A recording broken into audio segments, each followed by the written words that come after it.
Какво е EU IPO? EU IPO е съкращение на английски език на името на Службата на Европейския съюз за интелектуална собственост.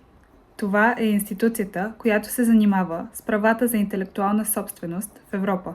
Намира се в Аликанте в Испания и е отговорна за регистрирането на търговски марки, за регистриран дизайн, за географски обозначения на занаятчийски и на промишлени продукти.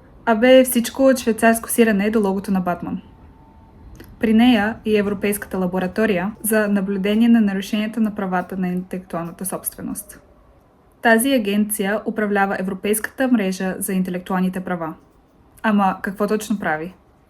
Може да се каже, че улеснява процеса на осигуряване на защита за хората, които изобретяват нови неща.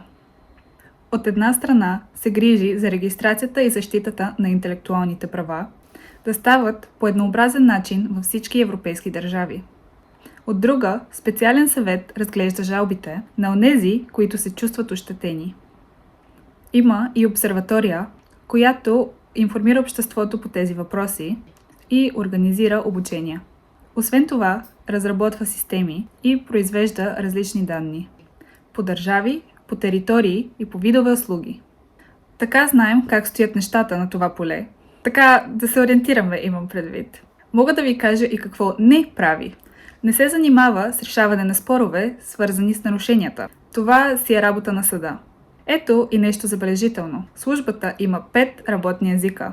Английски, френски, немски, италиански и испански.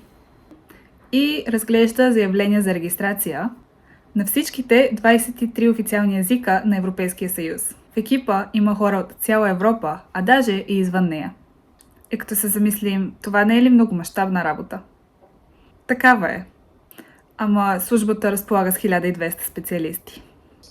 И да не забравя, службата не получава финансиране от Европейския съюз. Финансира се от таксите на клиентите си, които подават заявления за регистрация на търговски марки и дизайн. Това са много заявления.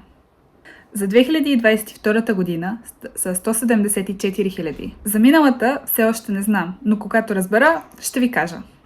Представете си за какво става въпрос. Защото е важно интелектуалната собственост да бъде защитена.